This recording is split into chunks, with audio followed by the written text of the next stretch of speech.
on its own. You know, he was going nuts then because they were shooting his tires out. He came here the day they shot his tires out, or the one tire out. And, you know, he came here, he said, "John, I'm going to turn myself in." I said, "Bob, there's nobody to turn yourself into. Now stop it," you know. So these are the original Dulce papers. They were written in pencil by Mr. X, who lives in Henderson. And the reason he wrote them down was so that I could distribute them. And there's a page of information, and then there's the drawings here that you can see are of the lab, and the vats with the human meat in it, and the test tubes growing the humans, and different. This is the womb with the different humans, and the different vats. And then where did these papers, the drawings, come from? Mr. X copied them from the photographs that Thomas Castillo gave to him to hide. Okay. Mr. X got one of the boxes. One of the boxes was hidden in the mountains near Dolan Springs, which is southeast of here on your way to Kingman. So the deal was they were after, and then I took these, and what I did was typed it up and made these black and white drawings from the pencil drawing, because you couldn't see the pencil drawings very clearly. So you see you have the vat here, and the little thing that comes down and says seems to keep water vibrated. It was an amber liquid, and it gives the approximate dimensions. It says looks like large pieces of pale meat in cloudy waters, submerged, not floating. Each one of these is the description of one of the photos that Castillo gave Mr. X. Here's a picture of the cameras on the doorway to scores of tanks or more. This is... Now I forget, what happened to Thomas Costello? I'm going to tell you. So here's a picture of these wombs are hooked into machines. Wombs submerged in sort of yellow liquid, looks thicker than water, and these humans are growing there. Creatures float in amber-colored water. Womb is grayish globs of yellow, white in grooves. Dozens of creatures in each womb. Can't count the tanks, maybe scores or 100. These wombs were 2 feet vertically and 3 to 4 feet horizontally. These creatures... wait. Sorry. It says, I'm having battery problems here. Okay, keep going, because No. we're okay. I've got 2 cameras on him, hon. It doesn't matter. You can shot. You've got all that. Not a problem. Right. Thank you, John. The creatures, if you took them out of this womb, here's what it would look like if they placed them in your hands. They have 3 fingers, 2 toes. They're not human. The color is wrong, looks blue-gray. They have a very thin skin, and they're about 6 inches high. These are what the test tubes look like. The room light was pink-purple, bright in some areas. Hundreds of these various stages of growth. In other words, these tubes, these things that growing here, are in various stages of growth. Wispy hair, not quite a nose. The mouth looks sealed. The womb looks gray. Veins look dark gray creature, white pale eyes, dark lids. Can't find a gender. 2 toes, 3 fingers. Liquid amber color, not completely clear. Looks like the glass tube is about 5 foot high. Then this is various information. We don't know what that is, but that was in the papers. So Costello made 5 or 6 of these waterproof, wrapped in plastic containers, and they had 25 black and white photos, a videotape with no dialogue, and a set of papers that included technical information of the alleged jointly occupied U.S. alien facility 1 kilometer beneath the Archuleta Mesa near Dulce, New Mexico. Several persons were given the above package to hold for safekeeping. Most of those given the package were shown what the package contained, but were not technically oriented or knew very little about what they were looking at. So Mr. X was given one, hid it, and the deal was Thomas was on the run, and Dulce or any of those other operations send out bounty hunters, and these are like bikers or stuff that go find somebody for money. And they're very serious about their occupation, and usually it doesn't take very long to go get somebody. But anyway, Thomas told Mr. X, I'm going to be here every 4 months, just to show you that I'm alive, or I'll be in contact.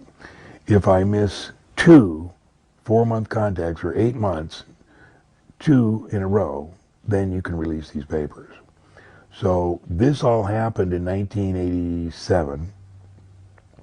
And I think 1993 or 94 was when Costello missed his connections. And in other words, he missed the contact at the first 4 months and the second at 8 months. So it was decided to go and get the box. I didn't go myself, but I believe Bill Hamilton did. I think he was one of them. And I think Tal was another one.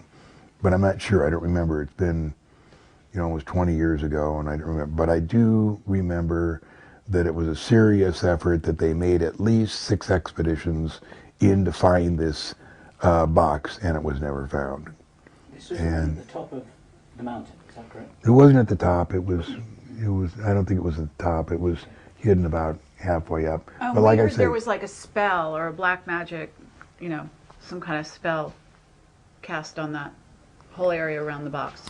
It could have been. I do know that there is nothing secret that any of us do. We're always on film or video or some kind of camera, have been for 40 years. There's absolutely nothing we can hide, nothing we think or say or do is secret. Meaning you guys are surveilled because you were involved? No, everybody, every person on the face of the earth. Oh, right. There's nothing that anybody does is secret. And the Navy, some of the stuff that Linda Howe came out with, as a matter of fact, I had a chance to talk with her the other day. She had found some papers in her garage that looked pretty technical. And she said she had got them in the late 80s, but she had never read them. And so now that she had taken the time to read them, she thought they had a lot of value, and were they mine? And I said, no, they don't sound like mine. And she said, okay, well, I'm going to post them. So she posted them on her website, and somebody on ATS says, hey, man, you got to look at this. Or it was maybe not on ATS. I think it was gone by then. It was somebody like on Open Minds.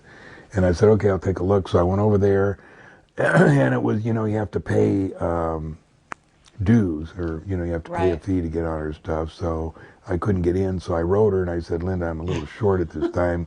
Can you let me look at them? I never heard from her. So I got somebody to download it, and I read it all.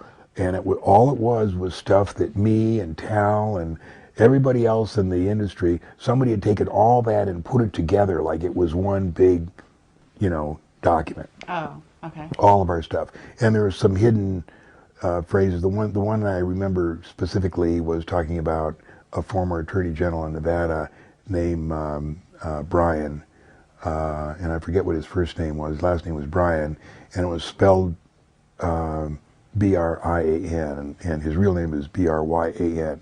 For some odd reason, I have the capacity to recall stuff that happened, 50 years ago, exactly, and I don't know what it is, but I can recall stuff I read, stuff, people I talked to, anything to do with this. It's instant, and I don't know how it works, because there's a lot of other stuff I don't remember. Huh. But Wow. stuff like reading, I can take that document, read right through it, and say, no, I know who wrote each one of these, and recall that. That's so great. the document that she had Was not secret at So all. the box was never found. What about the other, I don't know, 6 boxes?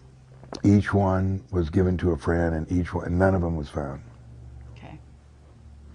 So that's pretty much the end of the Dulcie story. It comes up every once in a while. What about Mark Richards? Have you ever heard of him? He's the guy who, well, he's a guy who said he was a security guard who is in prison right now for another, you know, it's like a setup. He says it's set up for murder. His wife, Total- Joanne, I guess, is out. Total, unadulterated bullshit. Really? And that's from 3 of us who have researched that story backwards, forwards, upside down. That's the Dark of the Moon or something like that. I mean, it was crazy. When I started to read that, I actually paid for it. I actually paid real money for that story. And, because he says he was a test pilot for my father and back in the late 40s, and that would have fit because, he did use test pilots back in then. And some of it sounded pretty interesting, but then when I read the attack on Dulcie and the Dulcie story, the fight, what we call the Dulcie War, was not a war at all. What happened is they were this is like in the late 70s, I think it was 79. One Gray was giving a class to about 40 U.S. scientists, and it was at Los Alamos or Dulcie, and it was just a class, and our guards, the Delta Force, were advised that they were not allowed to go into a classroom with a Gray or approach a Gray or be anywhere near a Gray with a firearm of any sort. And so, whatever reason, this security guard walked into this instructional class with a weapon, and the Gray killed him instantly. I mean, there was no warning, no nothing, just killed him instantly. Wow. And so the Delta Force, who were watching it on the monitor, went in force to get, to take revenge on something they had witnessed. And when it was all said and done, there was 66 people killed, and included all the scientists and all the Delta Force. Now, By the one Gray. by the one Gray. So I had heard this story, and when Bob was at S4, he read the identical story. He heard the word Dulcie. The only difference between the document, the briefing he read on the massacre, was that it occurred at Area 51. And the only possible explanation that I have for that is his clearance hadn't advanced high enough for him to know about Dulcie. Because it didn't happen at Area 51, it happened at Dulcie. But he did read the whole description. And he talks about that. Maybe we'll have time. There's a videotape over there called the Bob Chronicles, and very few people have seen it. And what it was when Bob decided not to go back to work at the test site, and he was, he was going nuts then because they were shooting his tires out. He came here the day they shot his tires out, or the one tire out. And, he came here, he said, "John, I'm going to turn myself in." I said, "Bob, there's nobody to turn yourself into. Now stop it," And so he slept on the couch that night. And I lost my train of thought there. He slept on the couch. What was they talking about, right? Before that, we were talking about Well, his having seen these documents. He wasn't clear to know about Dulcie, but he Oh, yeah. it's about the firefight. but you're saying, no, but you were saying this tape, the tape that he recorded. The tape is the Bob Chronicles. So anyway, right after that, George Knapp went in and did an hour interview over at his house, and to get everything on tape that he could possibly tell us, so that if they did kill him, that at least we'd have that. And that was before we made the the Lazar tape. The Lazar tape, it took 3 or 4 months to do, and then that was a professional one. But what George wanted to do was get the meat of the information right now, So that you're we saying had you it. have that? Yeah, it was right there. I gave it to Ron Garner? Garney the other day to put it on DVD. Did you? Is he going to try to sell it? I don't think so. I told him, no, it's we tried to get it. I talked to George about it, and he said, no, technically it belongs to Channel 8, so you can't do anything with it. I said, okay, I just show it to friends, you know, to say Yeah, that. we'd love to see it. Sure. That'd be great. So in a No. few minutes here, we'll take a little break, and I'll show that. I'd like to ask you how that dovetails into Phil Schneider's story about the firefighter Dulcie. Well, you know, Phil's a great guy. I met him on several occasions. It's a great story. I think there's aspects of Phil Schneider's story that are true, but I don't think the Dulcie is, and I don't think he was in a Dulcie firefight. Because everybody got killed there. And Well, isn't it possible there's more than one? Firefights? Yeah. Possible, but Bob only read one. And the guys that I've talked to, a few minutes ago, we were talking about the insiders that I had met. And then the one insider I told you about, that told me about building the piece of mining equipment that was so huge, and he doesn't know how it went to the moon. He talked about Dulcie, and he said that he knew it as Section D, and there's other people that know it as Section D and not Dulcie. Okay. That guy specifically, he was the insider. When I talk about an insider, this guy was on the inside, and he said, you know, he told me stuff I hadn't heard before. For instance, I'd always heard that we'd been to the moon earlier than 1969. He says, yeah, we were there in 62. That we're on Mars in 66. Wow. He was the one that told me about the fourth astronaut being killed in Apollo 1 because he was there 2 hours later. They sent him specifically, and he didn't say why they called for him or what he did.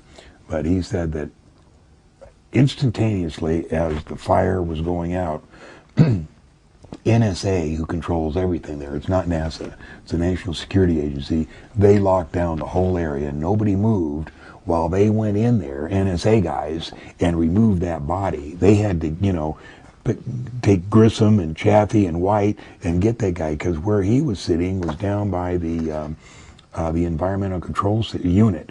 And I'll show you what the Apollo module looks like, because when you first start talking about a fourth guy, there's no room, I've seen it in a museum. Well, there's plenty of room down there, because that's where they stored the moon rocks. And we're going to store the moon rocks. And the guy would stick his feet there and lay his head up on the instrument panel, and the astronauts would be laying this way, and he'd be laying that way. And what it was, there was always a fourth guy there to help them sort out their problems. Now, that particular day, Joe Shea was supposed to be there, and for some reason, Joe couldn't be there. And so this astronaut, whoever he was in there helping him sort these problems out. And in any book over there on Apollo that you read, the official story is that Walt Schirra met with Joe Shea at lunch and said, you know, why don't you hook up an extra fourth headset in there and send somebody else in to go help them sort out their problems. And Joe Shea allegedly said, yeah, I think we'll try that out. And then the book goes on, each book goes on to say it was too difficult to do, that they would have had to hang wires out the hatch, and they had to seal the hatch, so they couldn't do it. And all that, of course, is bullshit. They had everything wired for a fourth astronaut in there just for that specific purpose, to help them sort through the problems. Now, you know, Chuck, not McClellan. Clark McClellan. What? Clark McClellan. Clark McClellan. And I have talked at this at length, and, you know, to this day it hurts him to talk about it because it was so awful. But, you know, we've talked about what happened after that, and, you know, and his feeling is, he's the one that told me, he said, it was not a specific kill, but they let it happen. They let him die. And this one really hurts Clark. Okay, about a week ago, CNN said that a 220 mile by 40 or 50 mile chunk of ice had broken off from Antarctica, and that it just demonstrated how serious global warming was becoming. And it had a video taken by a British crew in a Twin Otter flying along this huge chunk of ice that was cut as straight as an arrow for 40 miles. And this was trying to be sold to us, the public, as something that had just broken off, when it was obviously a direct energy weapon that had made all the square cuts on this. And they're using the weapons that they have, the direct energy weapons, to do all kinds of stuff like that. That one was to cut that piece of ice off so that we would worry about global warming, which, yes, there is global warming, but we had nothing to do with it. It's just a natural cycle of Earth that's going to go warm up for a while, and then it'll cool off for a while. There's nothing we can do about it. Other things they have done with that, certainly the Murrah building in Oklahoma City was absolutely a direct energy weapon, no doubt about it. I'm sure that Timothy McVeigh is alive and well now. He was part of the operation. There's no way that they'd let him die. That was a test for the direct energy weapon, which was predecessed for the 9/11. Talking about the Atlas V mystery launch, Atlas V is a missile that is one of our current missiles that we use to launch all kinds of things into space. This one was launched 24 hours after Atlantis, the STS-122 was scrubbed at Kennedy Space Center. Patrick Air Force Base is right next to that. It's the military Cape Canaveral. And somehow they got this thing launched in 24 hours, and I'm just saying the importance of the story was something that was going to go up in Atlantis had to get up there, and there was no delay in it. So they had to get the range ready and put these astronauts, I'm sure they were astronauts, it could have been cargo, but I'm sure the astronauts, in this Atlas V and launch it. Now the Atlas V, of course, has a huge payload on top, and there could be anything in it. I've never seen what's in it. I assume there's a little spaceship in it, and there 2 or 3 astronauts get in it. When Atlas V goes up, it opens like that, and that little spaceship goes out and can maneuver between all the other space platforms we have, and then it can come back in and glide in and land. What's so suspicious about this is they got that thing into the air within 24 hours after Atlantis was scrubbed, and the story they put out with it. And later I'll show you the headlines of that story, which made it so suspicious. One of the things I wanted to tell you about is that I've been driving between Las Vegas and Reno for maybe 30 years. My folks moved up there in 1968. I moved here in 1974. And about 2/3 of the way to the Reno, there's a nice little town called Hawthorne, Nevada. There's a nice little lake there. It's called Walker Lake. It's about 14 miles long, about 80 miles deep. It's a very picturesque little place, right huddled up against the mountains. There's 2 military operations there. One is an Army ammunition fabrication where they make different types of explosives, missiles, that type of stuff. That's on one side of the road. On the other side of the road is a place called NUWC, N-U-W-C, and that stands for the Naval Undersea Warfare Center. Now, every time I go by there, I see that beautiful little sign that says Navy Undersea Warfare Center, and I realize we're about as far out in the middle of Nevada as you can possibly get. All there is sand and mountains as far as you can see, and this little teeny lake. It couldn't possibly be used for undersea warfare training because it's not that big. So I've always wondered, you can look down in there, and it kind of slopes down towards the lake, and you see a couple of nondescript buildings, but nothing very interesting. So I've always wondered what that place is. Now, over the years of flying for the different airlines that I've had, I've talked to 3 different people who have said there's a submarine base there. Now, I've always, wondered, first of all, the submarines couldn't come up in Walker Lake. It just can't happen. It's too shallow. There's no way they could do that.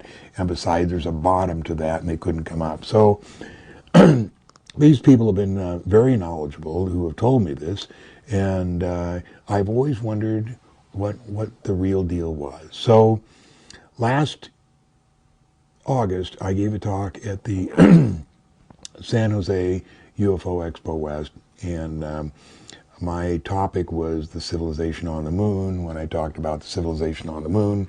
And after it, a Navy guy came up in full dress uniform, and a young man, and thanked me for my talk. And I said, should you be here? And he said, oh yeah, no problem. And I said, great. When were you last down in the tubes? And he said, or I said, have you been down in the tubes lately? And he said, every day. Now that's the key question you ask a Navy guy, because, you know, the Navy has an underground tube system that goes all around the world, and it's very, very fast. I think you can go anywhere in the world in an hour. And it's very secret. It's been operational, you know, since the 60s. And everybody knows about it, but it's a big, big secret, and it's a big Navy secret. I've known some really, you know, interesting and top-level Navy guys, and I've never found anybody that actually admitted being down there except this one guy. So when he did that, I said, you know, this guy's in. He knows it. So I met with him later, and he told me a lot of interesting things. Well, what's the description of the tubes? When you say the tubes, you're talking about, like, what, a high-speed train? Yeah, it's a high-speed train. It's about the diameter of this room, and they have little cars that you get into, and you lay kind of prone like this, and you pull the hood down there and go, and you're, you know, anywhere in the world in an hour. Oh, I talked to this guy, and one of the things I said, you know, do you know anything about Hawthorne? And he said, no. He said, why? And I said, well, you know, there's the Naval Undersea Warfare Center there. He said, oh, yeah, I know what you're talking about. Yeah, I said, the entrance is in north of Fort Ord on Monterey Bay. And he said the Pacific Ocean underlies California, Nevada, and Idaho. And he said, that's the channel that goes from Monterey Bay to Hawthorne, and then there's an elevator at Hawthorne that goes down 4,300 feet, because the altitude of Hawthorne is 4,300 feet, and the elevator takes them down to sea level under Hawthorne, and that's why the Army base is there, is because they make the ordnance that goes into submarines. And that's why you never see, or nobody's ever seen, any ordnance-laden trucks come out of Hawthorne either south or north. They don't. They go right down to the Pacific Ocean where the submarines go in, and they load up there, and they come out here. And there's also, now I know what a friend of mine was, Scotty Lyon, SEAL Team 6, one of the original SEAL Team founders, a great guy, passed away now, so now I can tell. He told me there was a secret Navy base in Lake Tahoe. He didn't tell me more than that, but now I see what everybody's talking about. There's underground bases, naval bases that connected by the Pacific Ocean that go all over. There's some up in Idaho, and who knows, you know, a few months ago on ATS, a guy said that his father worked on nuclear submarines in St. Louis, Missouri. So, you know, and he went down there and he saw the lake and everything. So my question was, did they come up the Mississippi, or did they come eastbound in the Pacific Ocean to there? So then the question is, does it connect with the Atlantic? And it's very possible it does. Two of the original nuclear submarines that were lost by the Navy, as you remember, were the Thresher and the Scorpion, and both of them had fantastic stories of, you know, a valve coming apart or attacking a Soviet submarine and that kind of stuff. But if you go into the Branton files and read about that story, those subs were lost exploring this area here. Both of them, the Thresher and the Scorpion. And what was interesting is on ATS, when I first started to talk about this, they called in the big team from the Pentagon, and this blowhard Navy guy comes in, you know, all huffy, and I hear somebody wants to talk about the Thresher or the Scorpion, you know, and I let him have it. And of course, he's gone the next day. You know, he didn't realize, you know, he thought he was going to, you know, intimidate us there. That was really interesting. Now, one of the other things I heard about was computerized battleship. It's called Fleet 21, It exists. They just finished their sea trials southwest of Coronado. It's going into full operation now. It's 600 feet long, just exactly like any other battleship, except there's not one person on it. It's all computerized. There's a helicopter landing pad on the back that if anything goes wrong, they bring in a team with 9 members, and they go down and they get to the computer room and they fix it and then take off. But what that allows us to do is make total attacks with a battleship with nobody being hurt. The other thing I heard was we have what's called a fast attack submarine. Now the stuff that I'm telling you is technically not classified for this reason. Several years ago, it was determined that the minute you classified something, you had to do so much paperwork that it became unclassified. Too many people had to know about it.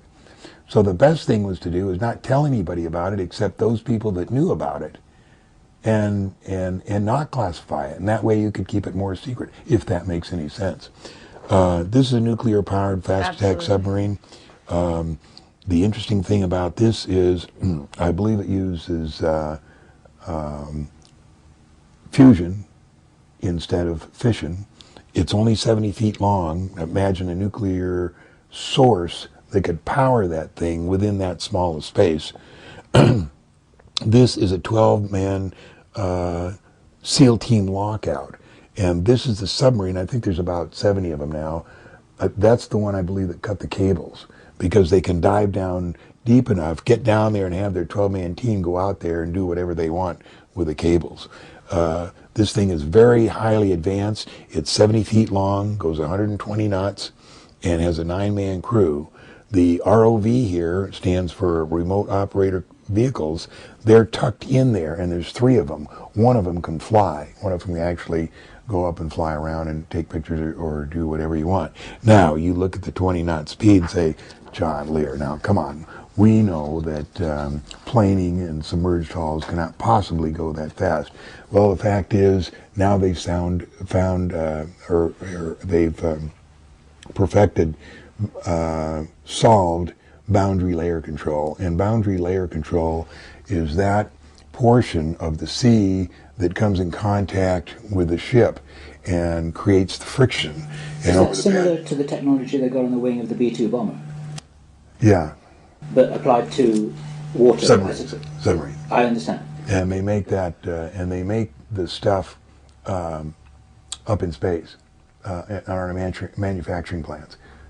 When the shuttle comes back, and when other airplanes, I'll show you another copy of or picture of an airplane here that was seen over Ireland a couple of years ago. Come back, they're bringing parts, and they bring it back in sheets, rolled, and bars. And it's a stuff that's fantastic, and you do all kinds of stuff. But what the most important thing you can do, like on submarines, it keeps the boundary layer, that layer between the hull and the sea, about 3 to 5 centimeters away, so there's absolutely no friction, nor is there any noise associated with that. So they use that not only on their new battleships, but on their submarines and on their airplanes. It's a really, really fantastic piece of material. So that's how they can go 120 knots. We know that the displacement hull of a boat, like say the Ronald Reagan, the theoretical max speed is 1.34 times the waterline. So we know the waterline of the Ronald Reagan is about 1,000 feet. So you take 1.4 times the square root of that, and you come out with about 32 knots. And that sounds reasonable to most people. You know, an aircraft carrier going 32 knots, man, that's really hauling. The fact is, I think the Ronald Reagan goes about 90 knots. The reason I think that is because the Enterprise definitely went 75 knots. I have friends that operated on that, and they said that whenever they had to go someplace fast, they would tell everybody to get below decks, you know, because the weather was coming, and then they get it up to 75 knots. The reason they did that is, number one, they didn't want anybody figuring out how fast they went, and they didn't want it to get them blown off deck, because 75 knots is really rolling. That's almost 90 miles an hour, and you don't want anybody trying to walk across the deck when they're used to just maybe walking around in 30 knots. And then when you say, well, when they got there, wouldn't they ask any questions? No. The fact is, nobody asked any questions. TW-800 was shot down by a Navy submarine. It's been kept under wraps like that. I often hear people say, well, that's not possible because we know that Navy guys are the most talkative in the world, and certainly somebody would talk. That's not true. Navy is one of the closest knit forces in the world. Nobody says nothing unless they're supposed to. And there's no possible way that anybody on that submarine would have ever told anything. Yes, one person did call his dad, and that person called Jim Sanders, who wrote the downing of Flight TWA, but that was 800. But that was the only one that said anything. Which missile was it? I don't know. It was one that was aimed at a drone, and when they launched it, the drone was between TW-800 and the submarine. And for some reason, when the missile was launched, it lost instantaneous, just for an instant, a lock on the drone. And when it reacquired a lock, it reacquired TW-800. And when it went through TW-800, it went through first class, knocked the nose off and caused the center tank, to explode. So you're saying it was an accident? It was an accident. It was a Navy accident. They were just using it for live fire exercises, and they had done that forever. And that was the fifth airplane, the civilian airliner, that the Navy had shot down since 1963. The first one was Flying Tiger Line, who I worked for, Lockheed Constellation over Guam, where a Navy pilot went up and he was just doing some, aiming at the airliner going by because he had nothing else to aim at, and then accidentally let a missile go and it shot down, killed everybody on board. And that accident was always, unknown causes, but it caused Flying Tiger Lines to be the largest cargo carrier during the Vietnam War, and the Pentagon to authorize a separate Flying Tiger airline, which was called Flying Tiger Air Services, to run the extra flights down from Japan down to Vietnam. I mean, Flying Tigers made a fortune off that accident, and I was in close time. So, just before I lose the point, I'd like to compare the testament here, because we were told by Henry Deacon, now he actually asked us to take this off our website, because he was curious about what had happened to TWA 800. So when he was on the inside, he asked around. He said it was a Stinger missile.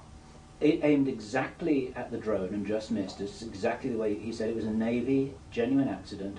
He said the whole thing was covered up. He said the thing was right at the top of its classified altitude limit, which is higher than is publicized, about 14,000 feet. That's possible because it's publicized as 8,000 feet, and that's why all of us canceled the Stinger out. Yeah. Is it possible that a Stinger would be fired from a submarine? I thought a Stinger was handheld. No, I think the Stinger story and its classified altitude is maybe we're trying to make it like terrorists fired it instead of the Navy. We would rather have terrorists fire it instead of our Navy, because our Navy just shot down the Iranian ship, so why did they shoot down? What Henry said was that it was a Stinger, but it was a Navy accident. It could have been. Whatever it was Navy. I doubt if a Stinger would be fired from a Navy vessel. Mm-hmm. There's too much evidence that the Navy did it. They did it, and I doubt if they did it with a Stinger. Okay. Stinger has an explosive on it, and there were no explosives in TW-800. There was only the fuel, which damaged anything, and that's for the record. Okay. Sanders did an excellent thing on that, but anyway, so that was TW-800, and it affected me directly because what the FAA came up with an excuse, and this is all Richard Clark's fault, trying to blame it on center tank exposed wiring in a fuel pump. That's so impossible. I cannot even tell you. During the time of this investigation, I was flying a Lockheed L-1011, which was a huge cargo airplane. It had a mammoth cargo door, and I was taking Boeing 777 cowlings from Wichita, where they were made at Boeing, to Seattle. And when we'd wait for this thing to be loading and we'd talk with the Boeing guys, they were just furious that the FAA and the NTSB were trying to lay this on arcing wiring of a fuel pump, because there is no wiring in a fuel pump that's anywhere near fuel. It's just ridiculous, and everybody was pissed off about the whole thing. I was pissed off because the FAA then said that you had to keep enough fuel to cover the fuel pump so that it wouldn't arc. Because, you know, if there's fuel there, it can't arc. It's only if there's fumes there will it arc. Well, in the L-1011, we had about 115,000 pounds of cargo capacity, and if we kept the center tank fuel pump covered, we lost about 2,000 or 3,000 pounds, and that was the make or break. And it eventually bankrupted Kitty Hawk, who I was working for. But anyway. But I want to ask you a question. Did you know Ben Rich? No. But No? I talked to people who did. Now, I'll tell you what Ben Rich had to do with this. First of all, do you know where he was born? Ben Rich was one of the most the biggest Mossad spy in the United States. I mean, he got the most classified information. Here's what happened. Here's how we got messed up with Israel. In 1947, when Israel became a state, Jim, I keep saying Anslinger. It's not Anslinger. James Angleton was chief of CIA in Rome. Okay, they sent Angleton down to Tel Aviv along with some guys at MI6 to form Mossad. And for some reason, however it happened, James Angleton got allied with Mossad like this forever. He was the mole. If you remember, in 1960, he was the head CIA director of foreign intelligence, and he was the guy that always was looking for the Russian mole. He was the Russian mole because, you know, he was so friends with Mossad, he'd tell Mossad stuff, and Mossad would pass it on to Russia. So when David Ben-Gurion in the summer of 1963 said, you know, we have to kill Kennedy. We have to. I'm tired of him threatening us with inspecting Dimona. It's none of his friggin' business. I don't want to hear any more from Kennedy. You kill him. He gave that order to Mossad and then resigned so that he couldn't be held responsible for it. Mossad then went to Angleton. The Kennedy assassination was not a CIA job, but it was greased by the CIA only because Angleton was in there with his buddies at Mossad. And he's the one that greased the skids for everything that happened in Dealey Plaza and the escape and everything. There were Corsican sharpshooters there, hired by Mossad. They pulled off the whole thing, and everybody says, well, you know, they think the mob killed Kennedy, or maybe Johnson did, or, Castro. It wasn't. It was Israel. And the reason they did is because David Ben-Gurion didn't want any more inspections of Dimona, and that's all it was And that's about. their nuclear, it's where they do their nuclear, That's where they built their biological nuclear bombs with plutonium they stole from us and other things. But what's Ben Rich got to do with that? Okay, so Ben Rich was born with a very wealthy Jewish family in the Philippines, and very highly educated, and he was slipped into Lockheed in 1953 as Kelly Johnson's second in charge.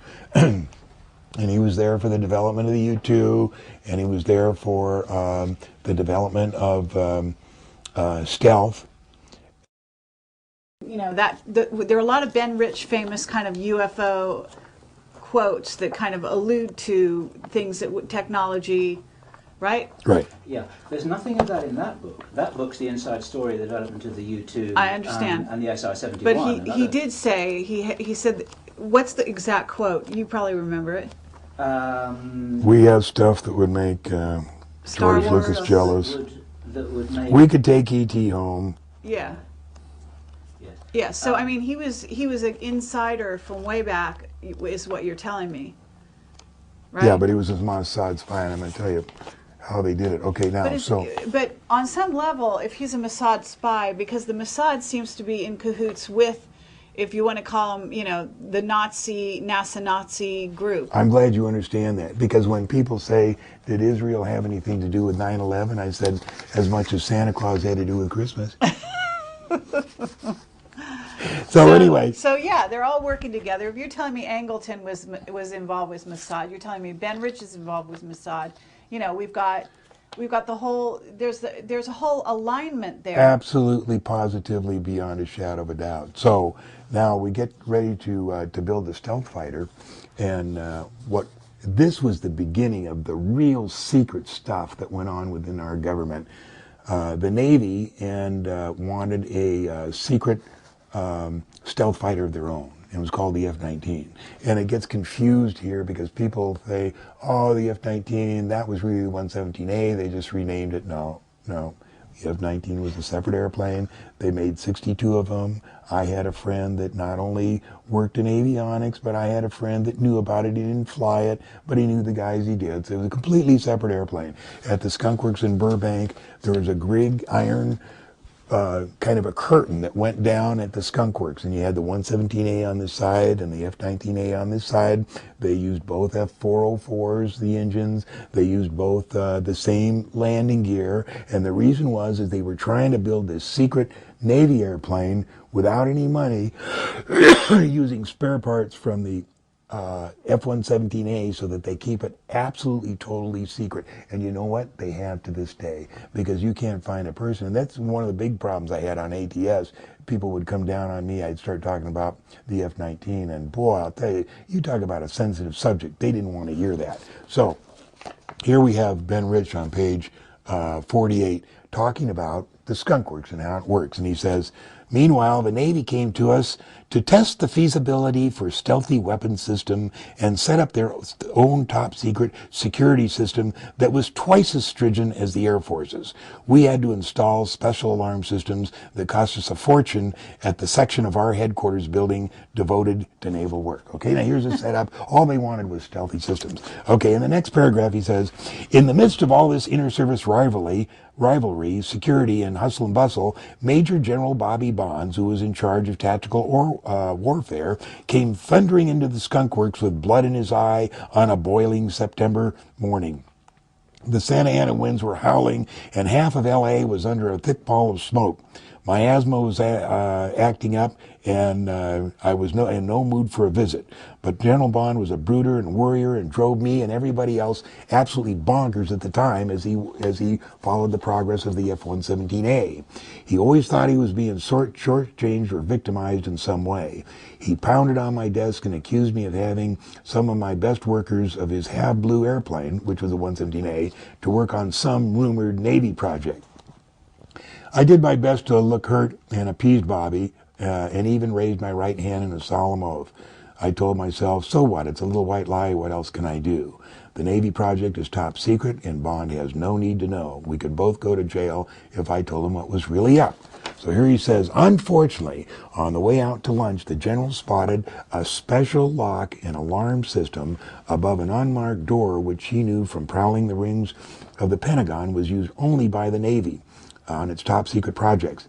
Bond squeezed my arm. What's going on inside that door? He demanded to know.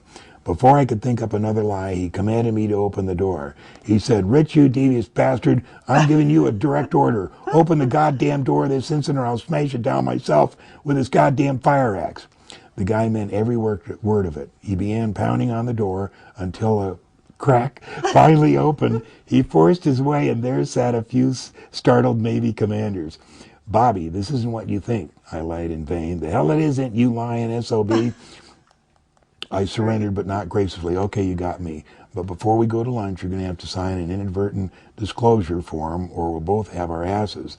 The Navy, of course, was outraged at both of us. The Air Force general, seeing their secret project, was as bad as having a blueprint for the Russians. Okay, so... And that's the F-19 you've got an artist impression of on the wall over there, isn't it? The what? Yeah, The at the F-19 end. is the artist. Those are artist rendering. Beautiful plane. Okay, now see this little thing at the bottom of the page? It says, General Bond was later killed in a test flight. Because of the tragedy, the Pentagon ruled that general officers could no longer do test flights. That was in 1984. You know what he was killed in? The story was a MiG-23, which we all knew was bullshit.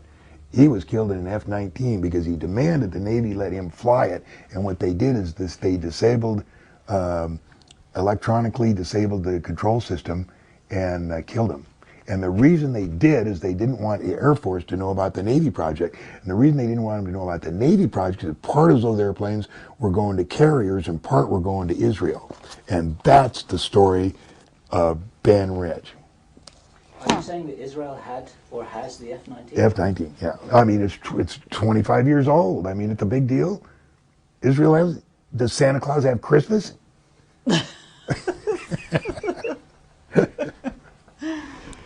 Great stuff. Okay, I want to ask you something else also. The general who Bush just fired, or whatever you want to call it. Admiral Bill Fallon. I've got Esquire story. When I heard that, I went right down to Esquire. Right? I went right down to the Borders and I bought the thing. I brought it home. I wrote it word for word. I mean, you talk about a good guy. Okay, you know. Yeah, absolutely. Oh, absolutely. I made Marilee read that. I said, you read that because that's the difference between war and not war. Yeah, I said, if there isn't any Navy good guys, he's the Navy good guy. Now, you know, he's been involved in a lot of bad stuff. He knows about he knows about everything. But he was trying to do a good job. Yeah. So that was a So that's a real red herring, right? Yes. So we're on a fast train somewhere right now. That's bad news that he quit. I mean, or is that just his way of... He wasn't. He didn't quit. He was fired, wasn't he? Fired? No, he quit. No, he quit. That's the story. No, but I mean, I know the story. He probably knew it was coming, but the fact that he would actually say this in Esquire magazine, you know, 2 or 3 months before, knowing it was going to be published now, you know, tells me he knows we are fast tracking, you know, a nuke war in Iran, and there will be no war there without nuclear bombs. That's a given. And what would Mike McConnell's position be on this? Mike McConnell, I'm sure, you know, he was MJ1. I think he's a good guy. We've clued him in on our Quidem complaint because I think he can help. What he's doing now doesn't make any sense to the overall program, but, you know, I don't know. I'm just hoping Mike is a good guy. What do you think? We believe he's a good guy. And it's interesting. Well, you know, you know about his complete tie-in with Dan, right? Well, absolutely. It's interesting to speculate that the reason for the release of the National Intelligence Estimate in early December was despite Bush's guns, because that's what it looks like. There was an attempt to stop the war. And because of his tie-in with Dan, I think he's a good guy. And, right. Yeah, that's basically what we think, but because of what we've heard from Dan about him. You know. So what I've told the guys in the Quidem complaint, Jerry Liepard is the attorney, Morgan Reynolds filed it, Judy Wood filed her own separate suit. She's the one that's the expert in molecular disassociation, DEWs. There's a few people participating, including myself. And, you know, I told these guys when I've been following along Morgan's efforts. And in November, I called him to make him aware of certain things I knew about airplanes that he didn't know about. And he said, are you the aviation guy? And I said, yeah. And so we started an email dialogue. And then in December, he was going to take over Jim Fetzer's program for a couple of days and said, would you like to be interviewed? And I said, sure. So I went on there. And then he found out just how much else I knew about 9/11. And then a couple of days after that, he and Jerry emailed me and they said, you know, we're honored at what you said. We believe, you know, you're very informed. Would you agree to help us? Would you be interested in filing an affidavit? And I said, yeah, tell me what you want. So I wrote that 15-page affidavit. And that's great stuff. And been with him ever since. But when I was getting into it, I said, now I want you guys to understand this. There is no way we're going to pull this off by ourselves. All we're doing is opening the door for somebody to help us. There's no way we can bring this. There's just too much power overhead. I'm hoping that there's guys like McConnell and Fallon that will see what they're doing and figure out a way to help us. Because we're not going to do it ourselves. Okay, do you believe that America is going to dissolve into civil war sometime in the next few years? I don't think so. You don't? Okay. Well, what do you think? I mean, what do you think of the fact that a lot of stuff, a lot of government stuff is being sent to Colorado? It could be Colorado, say or it could be Denver is basically, you know, that I don't know, the Pentagon, everything else is moving to Colorado. I think it's Sandia, but I think Colorado's a cover story, but I could be wrong. I think it's all be sent right up there. Matter of fact, let me undo this. 20 years ago, they were having trouble with keeping programs secret by using secret names. So what they did is they would name a program a name that was common, like the Sandia Mountains, Sandia Corporation, this, the Sandia Desert, all that, and call this Sandia. So if it ever came up, everybody would think, oh, you're just talking about Sandia Corporation. I drove by there the other day, But no, that's the way they keep it. Here's the spaceport on the far side of the moon, and I can just show you a NASA book with a NASA photograph, and you can just take your own magnifying glass and see that spaceport. There's no doubt about it. And you know why? Because the photo was taken in '68, and NASA didn't get serious about airbrushing until 1970. So I bought all those pre-1970 NASA photos, books, because they hadn't developed. Really? Have you ever told Hoagland about that? Yeah, as a matter of fact, we were on the George Norris show, and George showed him that, and he said, I said, now does that look like a space terminal to you, Richard? And he said, no, it looks like an airline terminal. Well, look, you can see this, the tubes supports. There's no doubt about it. Now, here's the other thing. Here's a crater called Demoiselle. There is no doubt, that areas like that, those are all houses, buildings, stuff like that. I mean, there's just no doubt. So anyway, the other day I thought, I'd just like to see. I've got this photo that was taken by Lick, and so I got the other day, and I was going to enlarge it to see if I could see that. So I take this photo here, and I say, okay, it's right near good Sandy, and I look, it's all whited out. Look at, here's the beautiful fucking craters, and you look at that spot, are there any craters? No, it looks like there's a fog.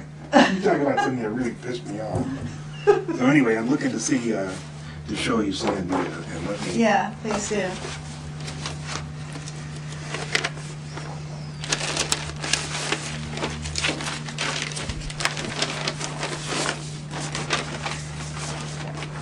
This is my best map.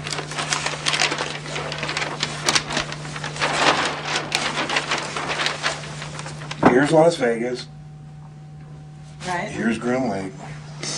Here's the Tonopah Test Range. Right. And here's Sandia. It's on the Paiute Mesa. There's a strip up there, and then there's two new strips out on the dry lake there. And then up here they got a really neat secret base. Ely. Let's see, here's Wilson Creek, Lincoln, Huge. Oh, Ely, right out here. That's a dry lake there. And well, that's in the middle of nowhere. That's a 10,000-foot strip there. That's a really secret one. You can drive by at 2 o'clock in the morning, and every once you'll see the lights go on now. The way you can tell secret bases is the runway lights are blue. That's the Air Force. Really? But they really they've got. Why are they blue? What's that? What's the significance of blue? That's just what the Air Force secret base run lights are, blue. So they've got this new deal here that's been in effect for like 20 years. Most of these things are underground, and when a pilot comes for an approach, only when he gets to be about 500 feet, the ground unzips like that. Oh, wow. And it just lands, and the ground could be forest, it could be a desert, it could be a cotton field. It just unzips like that. He lands, it zips back up, and then take an elevator and go down. Wow, that's great. So that's Sandia, and that's why it's called Sandia, is to make people think that it's just a regular place.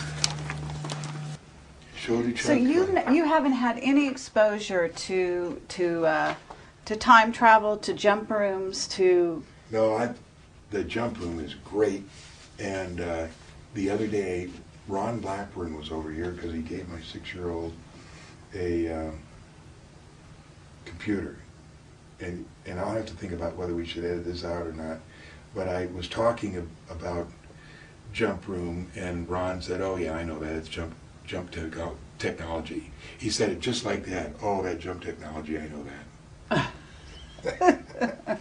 Okay, here's the, this is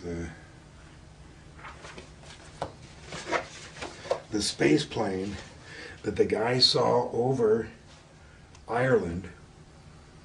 It was 10 times bigger than a Boeing 747. Incredible. Twin tails slightly visible. Engine bay, jet black, no nozzles. So you've never seen anything like that, have you? No. He saw it at sunset. He said sun angle very low, almost setting. Viewed at directly 7 o'clock, directly above, and it took 7 seconds to get to the horizon. He said disappeared over Belfast out of sunlight. A white small nose, and no vapor trail, no sonic boom. Demarcation of body sections visible, all dark gray. I had some correspondence with this guy. Oh, you did? Just a couple of months back, and we figured things out together. The thing must have been going 18,000 miles per hour. Miles Johnson. Yeah, that's correct. These are his original drawings, and I made that. But when he first called me, he said, "Would you have any interest in this?" I said, "Of course, Miles. Send it, send it." He said, "Well." Now, what I did, John, was I put him in touch with Mark McCandlish so that Mark McCandlish could make a real professional drawing of everything. And so the two have been working together so that Mark can add it to his file. And so those two have been having a lot of fun. If I had one planet I could go to, I'd pick Saturn, because they say that if you even got a look at it, your mind would be so boggled that you couldn't do anything for 3 days. I found a thread called Are Extraterrestrials Real? As Real as the Nose on Your Face. And it was 108 pages long, and it had been closed. And it had been closed because the guy, Sleeper, had been getting irritated with the questioners. So I started reading this thing, and about page 18, I said, this is real. This guy knows what he's talking about. This fits in with everything I've ever read. I need to talk to this guy. So I finished the 118 pages, and I put them in that book over there that says Sleeper. And I emailed him, PM'd him, and eventually got to talking with him. And it was so fascinating. I said, would you like to come, would you mind coming back? I mean, people got to hear this stuff. And he said, no, I'll come back. And I said, okay, now just let me run interference for you. Don't talk back to anybody, let me do it. So I went to Mark Allen, and I said, I'd like to see if we could get Sleeper back. He said, well, he better behave himself. I said, okay, he'll behave himself. And that started the I'm Coming Clean on Extraterrestrials, and ran 250 pages. He had the most views, the most posts of any other thing. It was just an enjoyable. Everybody would get up every day to see what the question, the answers were to some of the questions. So is the stuff up there still? What? Is the stuff still up there? Yeah, I believe so. And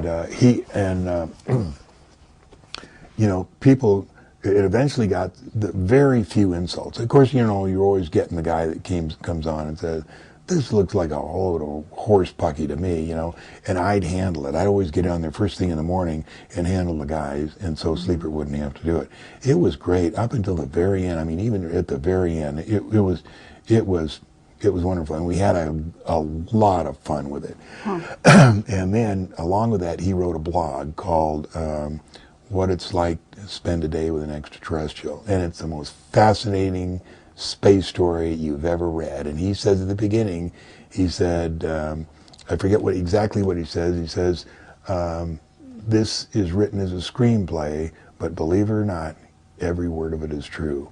And it's about going to Uranus and the people who live on Uranus and what the buildings look like. It's absolutely fascinating. So Great. I think Sleeper is 110% genuine, and if it proves he's not, I'll be shocked beyond all possible belief, because everything he says is dead on. And when I talk about You know, and he's taught me a lot of stuff because, you know, when in the last few years and people ask me, well, what's it all about?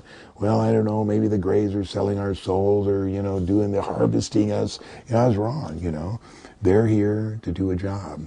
And Sleeper's the one that told us, and he puts us all throughout. He says, just try and live your life without envy, hate, and greed. Love your family. He says that's the only way you're going to move on. And you have to keep coming back to Earth, you know, and doing this until you learn how to do it right. And when you learn how to do it right, then you get to go out and play with the adults.